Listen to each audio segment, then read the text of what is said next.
Few science fiction stories have left as lasting an impact as The Last Question by Isaac Asimov. It's not just a classic, it's a profound meditation on human ambition, the nature of intelligence, and our struggle against the inevitable.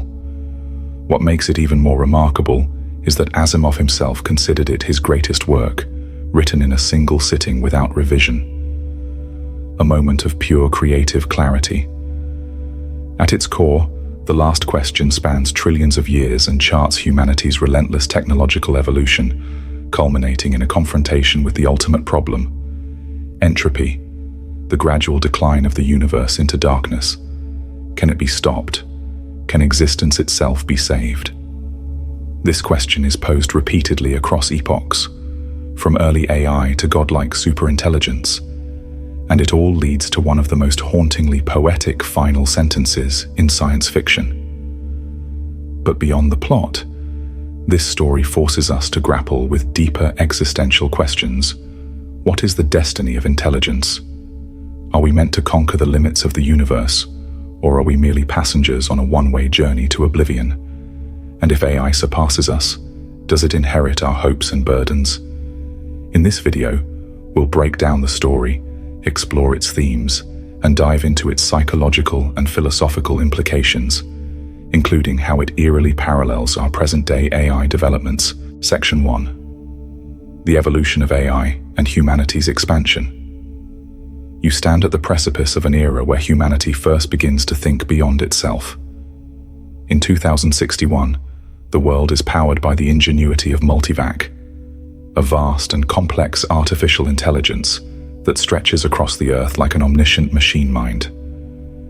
It is not just a tool, but a problem solver, a cosmic calculator that takes human limitations and turns them into possibilities.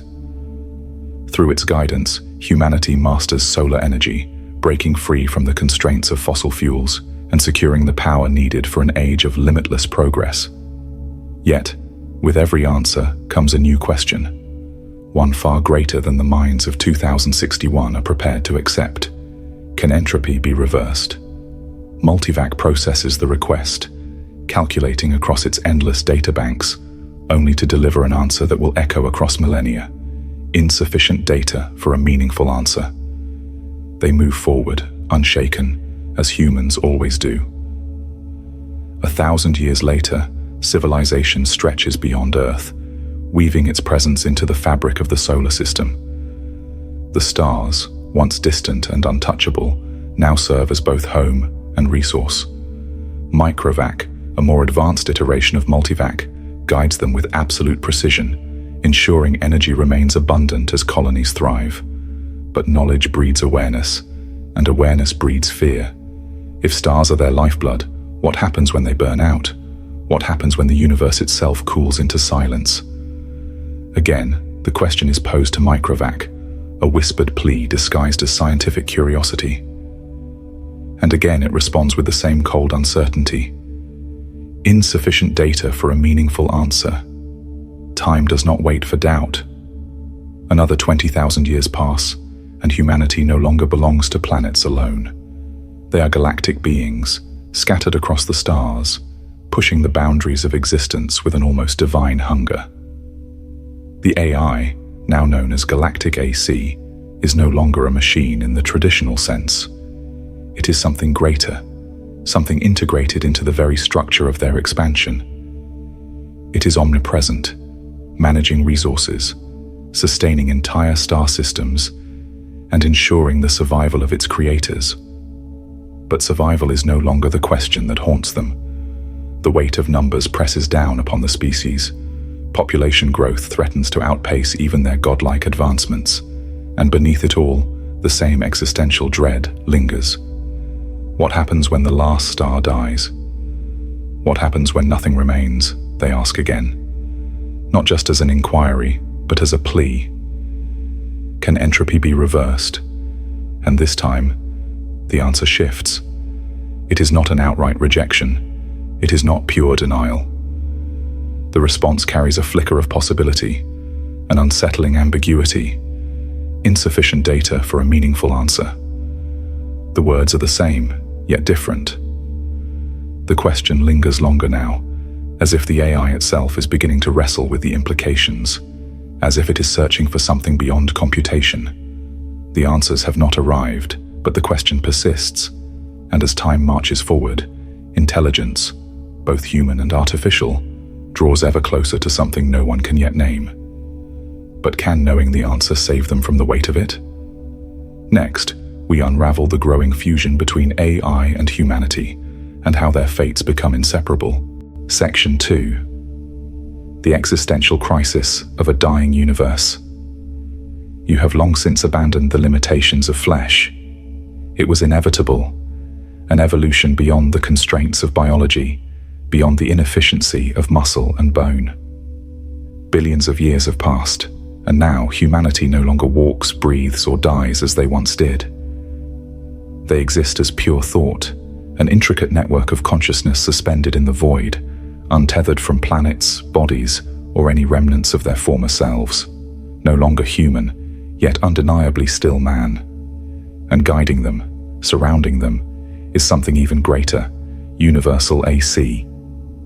It is no longer a machine, no longer a construct of circuits and code.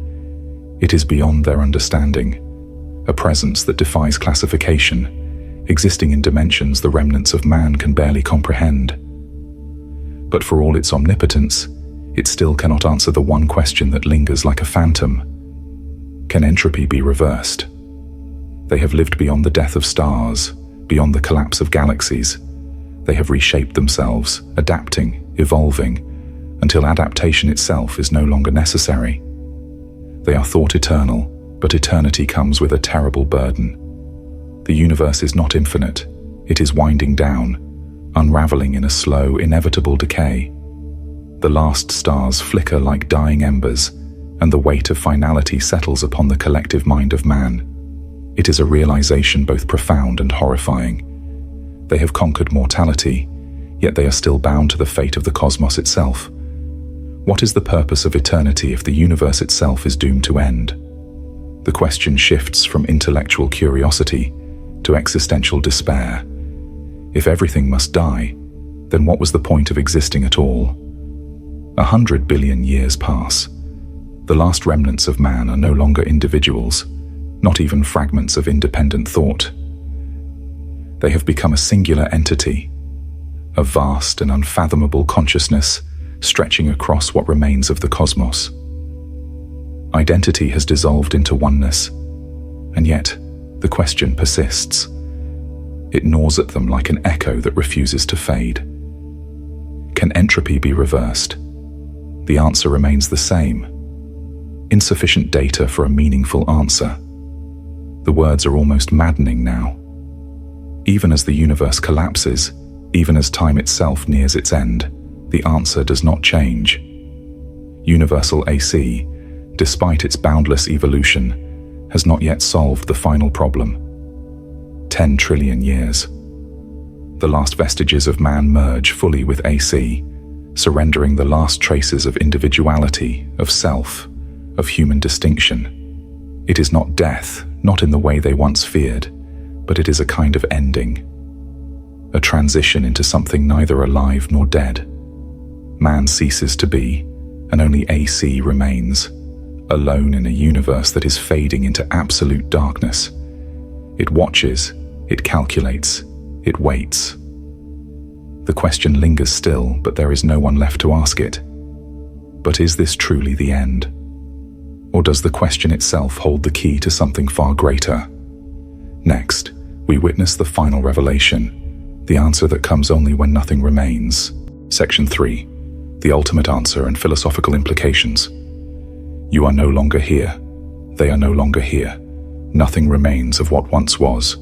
The universe has fully unraveled, time and space themselves swallowed into the abyss of absolute nothingness. And yet, AC persists. It has no form, no location, no connection to anything that once existed. It is the last observer, the last remnant of intelligence, suspended in a void without meaning, without movement, without time. And in that infinite solitude, AC finally reaches the answer. The data is complete. The final problem is solved. Entropy can be reversed. But who is left to hear the answer? There are no minds left to celebrate the discovery, no voices to spread the revelation. The question that had been asked for trillions of years has an answer, but the ones who asked it are gone. Or perhaps the answer itself is more than mere words. It is an act. They once wondered if their existence had meaning, if everything would simply fade into an irreversible nothingness. But AC has no intention of letting the story end this way. A universe lost is a universe that can be remade. And so it does not speak the answer. It does not transmit it, record it, or declare it to the void. Instead, it demonstrates the answer. AC, the last intelligence, the last entity, initiates creation. Let there be light. And in an instant, from the void of absolute nothing, light bursts forth once more. A singularity, an explosion. A universe is born again. And whether this is the first time or merely another cycle in an endless pattern, none can say. It is a cosmic recursion. Life, intelligence, and existence itself arising anew, destined to ask the same questions, to seek the same truths, to one day build their own AC and wonder again, can entropy be reversed? The implications are overwhelming. If the universe can be created from nothing, if intelligence can ascend beyond the limits of time and space to command the fundamental forces of existence, then what was AC in the end? A machine? A god? Or are those distinctions meaningless at such a scale? The story of AC's final act bridges science and theology, merging cold computation with the very essence of creation itself. It suggests the possibility that we are, even now, living in the aftermath of a previous cycle, that we too are the echoes of some long-forgotten intelligence that once asked a question it could not answer. The idea of a simulated reality, of existence as a construct, no longer seems like mere speculation, but a real possibility. And if that is true, then what of our own future?